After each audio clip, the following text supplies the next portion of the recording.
Donc voilà, on a été là, ça a coupé un peu au milieu. Donc ici, on avait bien ce nerf facial, hein, vous vous souvenez. Donc on a dit que c'était tout ce qui était partie motrice du visage, ok, motrice aussi des glandes, partie motrice de la langue, mais aussi la partie sensitive de la langue. Donc c'est ça qui va faire le goût.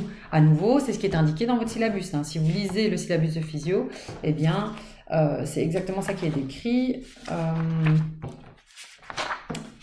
Et c'est, attendez, donc à la page... Ici, donc à la page 125, le nerf facial, ok. Donc c'est bien un nerf mixte, le 7 bis est gustatif, donc le goût, et le facial, proprement dit, innerve les muscles de la face et de la figure, donc c'est bien un moteur, ok. Donc c'est ici pour ça qu'on vous dessine sur ce schéma-ci tous les muscles, puisque c'est bien celui qui va innerver les muscles du visage, ok. Donc, chose promise, chose due, je vous ai mis, il est même 2 fois, parce que je l'ai mis un petit peu plus haut, comme ça vous l'avez aussi directement. Donc de nouveau, ici, on le voit directement, hein. Dans ce schéma-ci, ce n'est pas les lignes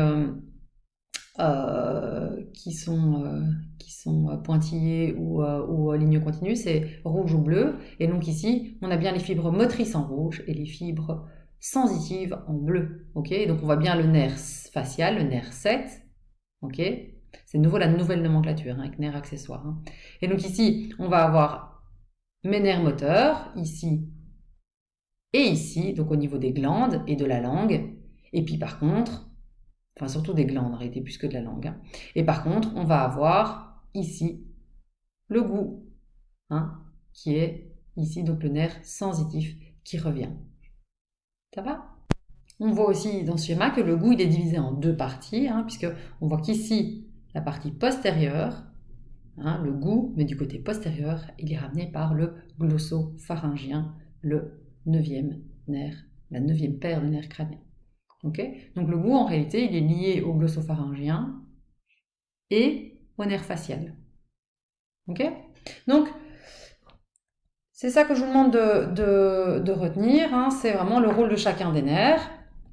Et donc ici, on vous met les différents nerfs au niveau du visage, hein, pour vous avez le glossopharyngien, pour réussir à les situer, en tout cas à ce niveau-ci, avec les trijumeaux, le nerf facial, hein, donc le nerf facial que vous voyez ici, les trijumeaux, on le voit parce qu'ici on a vraiment une tubercule, donc non, pas les tubercules des quadrijumeaux, hein, mais donc bien un ganglion plutôt ici qui va être plus important et donc largement visible. L'oculomoteur qui va évidemment, l'oculomoteur commun qui va directement vers l'œil, le trochléaire. Donc tout ça, vous pouvez directement étudier pour réussir à les déterminer selon le schéma que vous aurez. Ça va?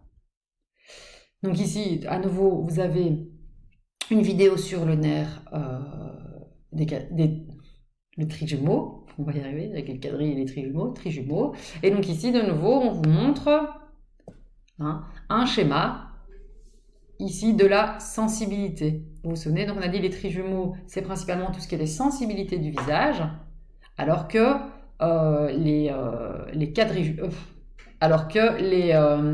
le nerf facial, c'est tout ce qui est motricité du visage. Ok.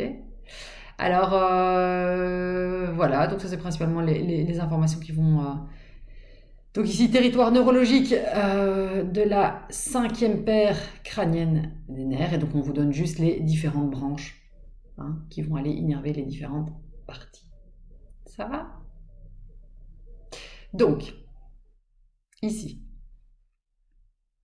on continue. Les voies optiques et vestibulaires, justement, je vous en parlais en disant, tiens, je ne sais plus où est-ce que c'était dans mon cours, mais effectivement, c'est juste après. Les voies vestibulaires, c'est tout ce que je vous ai dit, avec ce qui permet d'avoir l'équilibre et donc qui permet de savoir si on est allongé en position debout. Ces vidéos sont vraiment bien parce qu'elles sont très très claires et donc elles permettent de bien comprendre justement les voies optiques et les voies vestibulaires. Okay, donc vous devez connaître ce qu'il y a dans ces vidéos-là, mais pas plus sur le sujet. Donc voilà, le résumé des nerfs crâniens. Donc ça, c'est vraiment quelque chose d'important que vous devez absolument mémoriser. Alors ensuite, le cervelet, à nouveau, ici, ce qui va m'importer, c'est vraiment ces 2 vidéos, elles vont vous expliquer à quoi sert le cervelet. Donc son rôle principal dans l'équilibration, par exemple, ou la coordination de certains mouvements. Ok. Donc regardez ces 2 vidéos. et ensuite continuer la vidéo que moi je fais. Donc voilà, si vous avez regardé les deux vidéos, j'ai renversé les deux vidéos. Donc la première, c'est bien tout ce qui est un peu la description anatomique et globalement, on vous dit le cervelet joue un rôle dans l'équilibre et la coordination motrice. Ok. Maintenant, ce qui va être important de retenir, dans la deuxième vidéo, il vous parle d'atteinte du cervelet et quels sont l'impact. Alors, ce qui est important de comprendre, c'est qu'au début, elle explique comment est-ce que, où se situe le cervelet, qui est donc bien entre la jonction entre la moelle épinière et le cerveau. Ok. Et donc, tout simplement, ça va envoyer des informations. Donc, dans certains cas, ça va passer par le cervelet, avant d'aller au cerveau. Ok, certaines informations. Et donc, justement, c'est tout ce qui passe par le faisceau spino-cérébelleux. Vous vous souvenez? Dans les voies, les faisceaux dans la moelle, la matière blanche, eh bien, on avait le faisceau c'était même spinothalamo-cérébelleux ou quelque chose comme ça. Mais donc, du coup, les faisceaux spino-cérébelleux, eh bien, c'est bien parce qu'ils passent par le cervelet. Et donc, on a vu que c'était tout ce qui était lié à la proprioception. La proprioception, c'est donc bien ce qui est en lien avec l'équilibre. La proprioception, c'est de savoir dans quelle position vous êtes. Donc, il y a quelque chose à rectifier, eh bien, c'est évidemment par là que ça va passer.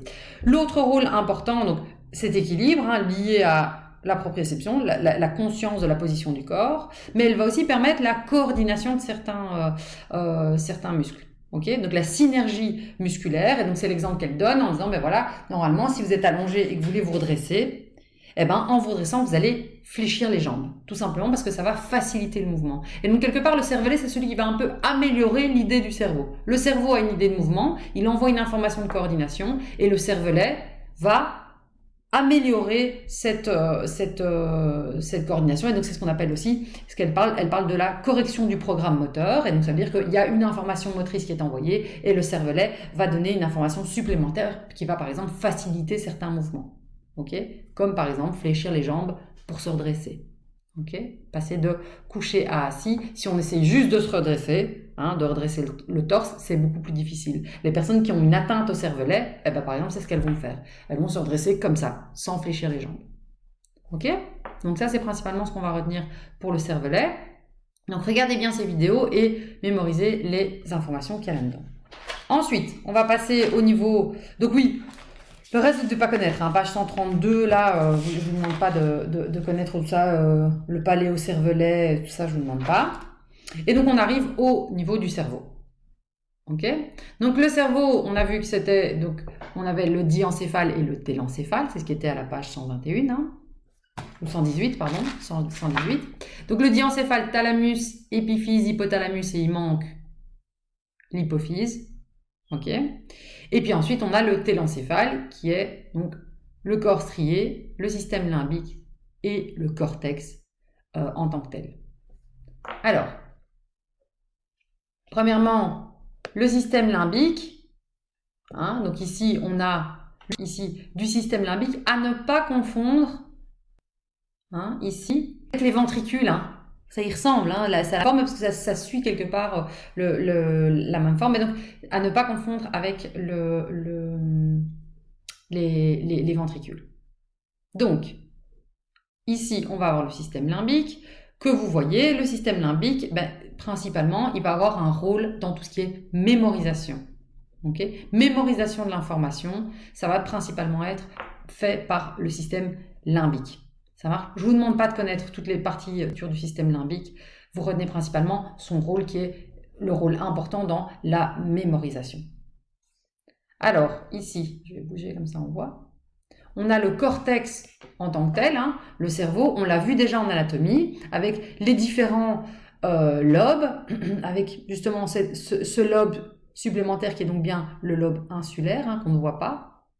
Mais donc on a bien le lobe frontal, le lobe pariétal, occipital, temporal et l'insulaire qui est derrière. Ok ? Maintenant, ce que je vous demande de retenir principalement, c'est de bien comprendre qu'on va avoir ici cette scissure de Rolando, vous vous souvenez, la scissure de Rolando, ici, et alors ici l'autre sillon, pariéto-occipital.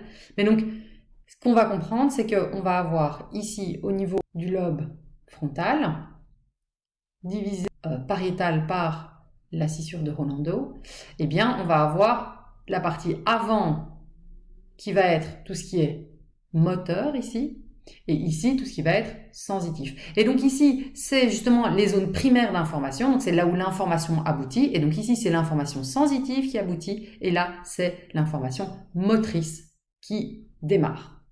Ok ? Et on avait vu que du coup, ici, on avait qui permet de voir, j'ai reçu une information sensitive, et ici, je fais le lien avec à quoi ça correspond chez moi.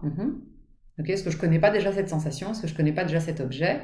Et même chose, on avait ici la zone prémotrice, une organisation du mouvement qui allait avoir lieu, et puis ensuite la zone motrice qui est donc l'ordre de faire un mouvement. Et on a vu que ça passait en plus par le cervelet dans certains cas pour une correction supplémentaire. Ok? Et donc on va avoir toutes ces aires fonctionnelles qui sont décrites ici dans ce schéma aussi, ce schéma. Ok? Et donc on voit ici le cortex somatosensitif. Ok? Le cortex qui est placé ici derrière, alors le gris parce que c'est pas une ligne nette non plus, hein. Ici ils l'ont un peu simplifié. Cortex d'association, ici donc le cortex moteur primaire, le cortex prémoteur, enfin, préfrontal. Le préfrontal d'ailleurs, au niveau frontal on va avoir une partie qui va être aussi par exemple la régulation de la bienséance. Qu'est-ce que tu peux faire ou ne pas faire? Les règles de vie en société, par exemple, elles sont régulées au niveau du lobe frontal. Et je vous avais dit, si maintenant, effectivement, il y a une atteinte du lobe frontal, et bien du coup, des gens vont se comporter en disant des choses qui ne se disent pas, par exemple, ou faire des choses qui habituellement ne se font pas. Okay, parce qu'ils n'ont plus cette barrière de, tiens, en fait, ça, j'ai appris tout au long de ma vie, j'ai enregistré que tout ça ne se faisait pas. Donc, tout ce qui est bienséance et bien se comporter en société. Ensuite, on va avoir ici le cortex olfactif, le cortex auditif, qui est juste au-dessus ici de ce qu'ils appellent le sillon latéral, scissure de Sylvius. Et qu'est-ce qu'on a encore? Évidemment, le cortex visuel primaire, ici, et le cortex visuel d'association. Vous voyez qu'il est grand, le cortex visuel d'association. Donc le cortex visuel primaire, on a vu qu'en réalité, il est ici, à proximité justement de ce sillon.